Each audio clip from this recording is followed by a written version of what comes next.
Сега веќе, после Чауш, после опкувувањето на МВР со партиски алфа полицајци, сушност докажани криминалци, и после хајката врз Диме, мислам и на последниот човек во земјата, се му е јасно.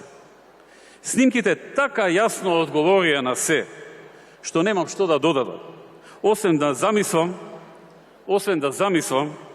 само што ќе се случеше ако беше обратно, ако МВР или министерот за внатрешни работи беше од ВМРО, а дополнителниот заменик за труд и социјална политика да беше од СДСМ.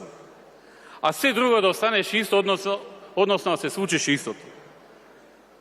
Па тоа ќе беше драма. Министер од ВМРО, а на местото на Диме Спасов некој од СДСМ.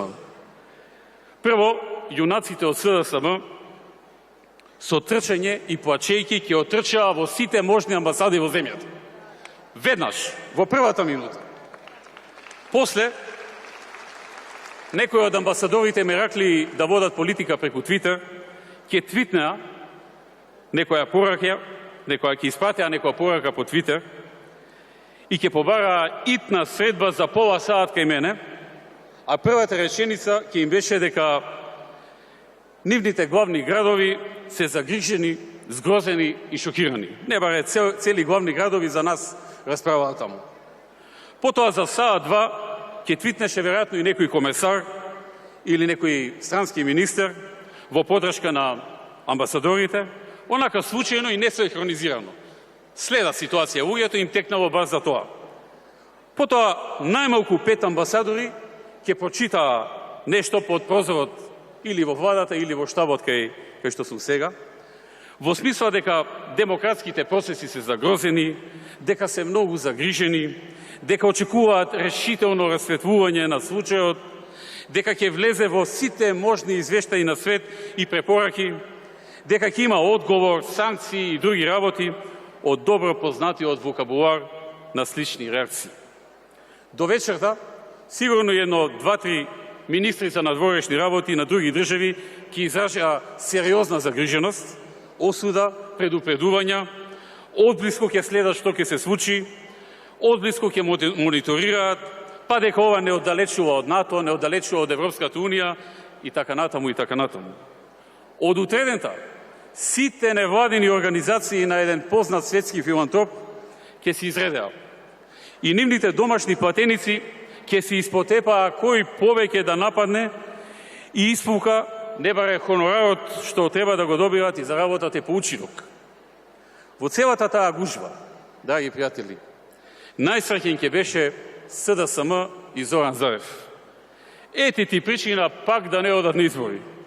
Да најават бойкот и Заев со неговото познато викање кога збори на пресконференција со 45 луѓе зад него ќе го најавеше излегувањето од изборниот процес. Платениците што шараат низ градот веќе ќе се развозеа со бои во комбињата и ќе ја пресловуваа новата шанса за хонорар од филантропот и неговите подржувачи.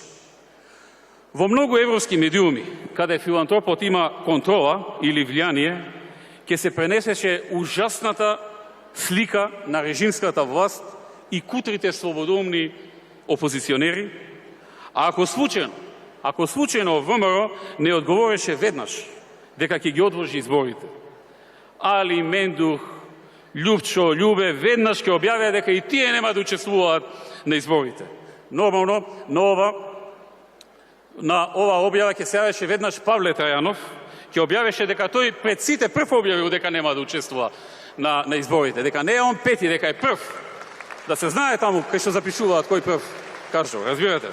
Така што, нормално на ова ќе се налепеа разни маргиналци и платени новинари и аналитичари, по некој залутан владика во политиката, по некој глумец, пејац, спортист, лекар, биш председател на суд, професор и така натаму, за да е разноврсно, да не е само од едни.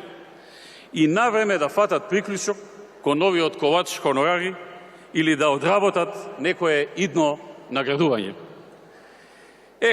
Ама бидејќи сега е обратна ситуацијата, од амбасадорите, комесарите, министрите и слични на нив, имаме молк, ни трак, ни глас. Никаде ги нема. Не сакаат луѓето да се мешаат во внатрешните работи на една суверена држава, нели? Не се они такви.